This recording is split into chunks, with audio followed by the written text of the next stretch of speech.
Hello everyone. তো আজকে হচ্ছে আমি যে 10 ডেজ ফাংশনাল জুসের চ্যালেঞ্জের কথা বলেছি, আজকে হচ্ছে ডে 2।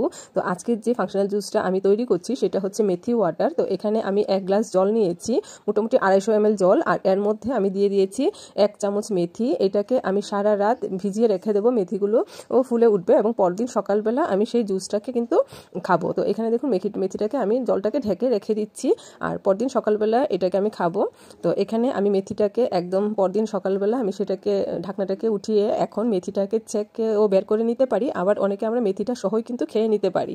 তো এখানে আমি মেথি সহই সেটা খাচ্ছি। আর মেথির জল কিন্তু ভীষণ উপকারী, সেটা আমাদের ডায়াবেটিস নিয়ন্ত্রণে সাহায্য করে, ওজনের জন্য খুবই উপকারী। ডায়াবেটিস নিয়ন্ত্রণে সাহায্য করে, ওজন কমায় ও খিদে ভাব কমায়, হজম শক্তি বাড়ায় ও গ্যাস কমায়, কোলেস্টেরল লেভেলকে ঠিকঠাক রাখে, স্কিন এবং হেয়ারের জন্য কিন্তু উপকারী, কারণ হচ্ছে সেটা টক্সিন দূর করতে সাহায্য করে, হরমোন ভারসাম্য বজায় রাখে, আর হচ্ছে ইমিউন সিস্টেমকে কিন্তু অনেক ভালো রাখে।